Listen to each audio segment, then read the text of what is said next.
మోకాళ్లలో గుజ్జును పెంచి నొప్పిని తగ్గించి సర్జరీని దూరం చేసే ఫ్రీడమ్ వాక్. ఏపీ సార్వత్రిక ఎన్నికల్లో పవన్ కళ్యాణ్ నేతృత్వంలోని జనసేన పార్టీ క్లీన్ స్వీప్ చేసిన విషయం తెలిసిందే.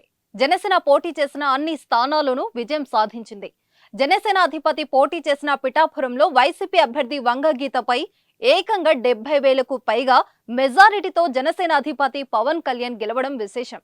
ఇలా పవర్ స్టార్ ఈసారి ఎన్నికలో వన్ మ్యాన్ షోతో దూసుకెళ్లారు. అయితే ఈ ఎన్నికలో తనకు సహకరించిన ప్రతి ఒక్కరికి కృతజ్ఞతలు అంటూ జనసేన అధిపతి ట్వీట్ చేశారు.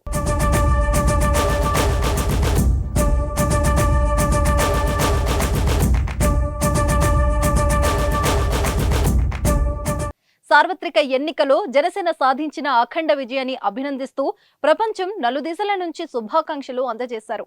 రైతాంగం, కార్మిక లోకం, పారిశ్రామికవేత్తలు, విద్యావంతులు, మేధావులు, మహిళలు, యువత, సామాజికవేత్తలు ఇలా ప్రతి వర్గం ఈ విజయం పట్ల సంతోషాన్ని వ్యక్తం చేశారు.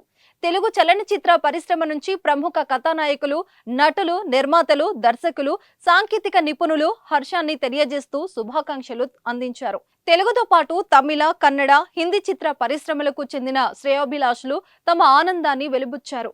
ఆంధ్రప్రదేశ్ రాష్ట్రంలో కూటమి సాధించిన విజయాన్ని స్వాగతిస్తూ శుభాకాంక్షలు వ్యక్తం చేసిన ప్రతి ఒక్కరికి హృదయపూర్వకంగా కృతజ్ఞతలు తెలియజేస్తున్నారు. ఈ విజయం మా అందరిపై బాధ్యతను మరింత పెంచింది.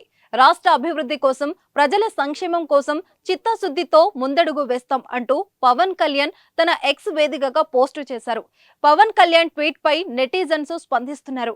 కంగ్రాచులేషన్ ఎమ్మెల్యే సాబ్ అంటూ కొందరు, మేము పిఠాపురం ఎమ్మెల్యే గారి తాలూకా అంటూ మరికొందరు నెటిజన్స్ రిప్లై ఇస్తున్నారు. మరి దీనిపై మీ కామెంట్ ఏంటో తెలియజేయండి.